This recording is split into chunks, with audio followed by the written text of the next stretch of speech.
The Kenya Kwanza bipartisan team, having engaged in the preliminary informal talks with the Azimio team and having considered all the issues they have raised in our discussions, we have today resolved and wish to state as follows.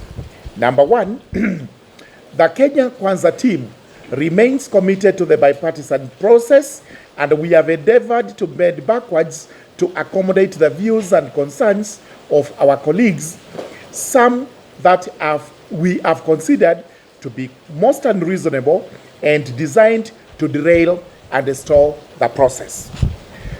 So far, the only issues that we have discussed are the issues brought on the table by Azimio.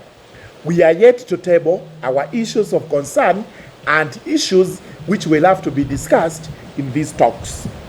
Number three, even with our bending backwards, our colleagues have insisted on even deciding on the composition of our team in what we understand to be a bipartisan process involving all parties and shades of opinion. Number four, they have insisted on the exclusion of Honorable Aden Kainan, just as we have objected to the inclusion of Honorable David Kosing for similar reasons of conflict of interest in the issues bound to be discussed.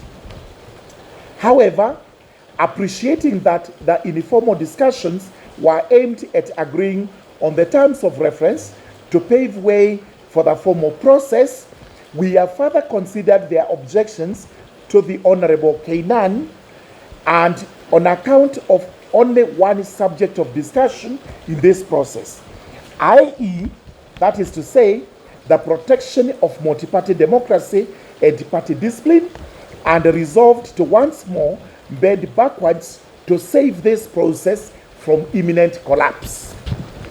Number six, we therefore wish to state as follows.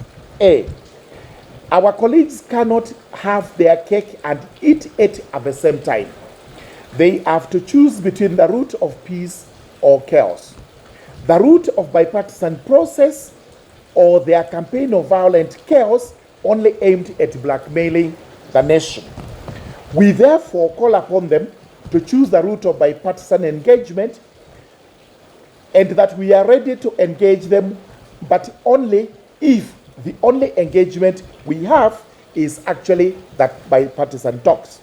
We cannot engage in both the processes, one on the table and the other in the streets.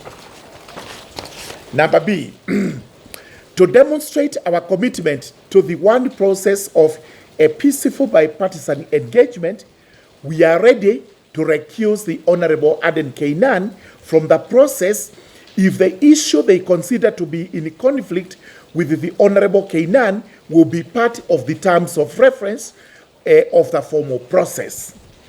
Equally, we call upon them to show good faith, and if the terms of reference include an issue that will conflict with the inclusion of the Honorable David Kosing, to equally be ready to recuse him at that time. Number seven, we therefore wish to call on our friends to return to the table and we engage, but it has to be on the table and not in the streets. It has to be a one process, and ours that of peaceable bipartisan talks where we are confident as leaders we can resolve all issues brought forth by both teams. We now call upon them to call off the violent protests and equally appeal to them to resume the peaceful bipartisan engagement for the sake of our nation.